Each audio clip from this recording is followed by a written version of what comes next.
என்னங்க இது, யாரோ ஒருத்தர் எதையோ உளறிக்கிட்டு நான் ஸ்பிரிச்சுவல் குரு அப்படின்ட்டு கண்டதெல்லாம் பேசிக்கிட்டு இருந்தா உடனே நீங்களும் ஒத்துக்கிட்டு பெட்ஷீட் எல்லாம் எடுத்துக்கிட்டு அப்படியே ஒரு 100 பேரெல்லாம் போய் உட்காந்து முன்னாடி கண்ணை முடிக்குவீங்களா? என்னங்க, உண்மையான குருன்றவரை நீங்க தேடி போவேன், அவரே உங்களை தேடி வருவார். உங்களோட மீட்டிங் தானா நடக்கும். இப்படி டிவியில அட்வர்டைஸ்மெண்ட் கொடுத்துக்கிட்டு மைக்கெல்லாம் இப்படி வச்சுக்கிட்டு நான் உங்களுக்கு மெடிடேஷன் சொல்லித்தரேன், அது சொல்லித்தரேன், இப்படி எல்லாம். ஃபோர்மோஸ்ட் திங் என்னன்னா, உண்மையான குரு தன்னை வெளிப்படுத்திக்கவே மாட்டார். என்னங்க நீங்க அவ்வளோ காஞ்சி போய் கிடக்குறீங்க தியானம் பண்றதுக்கு? ஃபர்ஸ்ட் உங்களுக்கு நான் ஒன்னு சொல்றேன், மெடிடேஷன் தியானம் அதுதான் உலகத்திலேயே ஈஸியான விஷயம். உலகத்துல இருக்கிற எல்லா மதங்களும் போதிக்கிறது கடவுள் உங்களுக்குள்ள இருக்கான்றது தான். உலகத்திலே ஈஸியான விஷயம் அப்படின்னா நம்ம ஈகோ தன்னால ஒத்துக்குமா? அதுக்கு நீங்க கஷ்டப்படணும், அதுக்கு இது பண்ணணும், உருளணும், பொருளணும், அப்படியே அப்படி மந்திரம் சொல்லணும், இதுதான் அப்படின்னு உங்க மனசு சொல்றதுதான் எல்லாம்.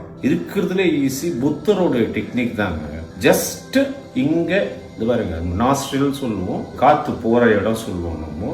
அதுல உங்க நினைப்பை வைங்க. நீங்க மூச்சு இழுக்கிறது மூச்சு விடுறதெல்லாம் பத்தி கவலைப்படாதீங்க, அது தன்னால நடக்கும். நடுவுல வேற ஏதாவது நினைப்பு வந்தாலும் அதை அவாய்ட் பண்றதுக்கெல்லாம் முயற்சி பண்ணாதீங்க. அது பாட்டுக்கு வரும், கொஞ்ச நேரம் இருக்கும், அதுவே போயிடும். அப்புறம் மனசை நீங்களே திருப்பி இங்க கொண்டு வந்துருங்க. இதே தான் நீங்க பண்ணணும். காலங்கள் போக போக தன்னால மத்த தாட் எல்லாம் நிக்க ஆரம்பிச்சிடும். இவ்வளவுதாங்க. புத்தர் இததான் சொல்றாரு, தானா நடக்கும். நீங்க இப்போ நீச்சல் குளத்துல குதிச்சா மாதிரிதான், அருவியில குதிச்சா மாதிரிதான். நீங்க ஸ்விம்மிங் பண்ணிக்கிட்டே இருந்தா ஒரு நாள் ஸ்விம்மிங் தன்னால வந்துரும். ஒன்னு சொல்லிக்கிறேன், இத மாற்று கருத்து உலகத்துல இருக்க யாராவது எனக்கு சொல்லுங்க அப்படின்னா நான் ஒத்துக்கிறேன். இதுக்கு மாற்று கருத்தே கிடையாது.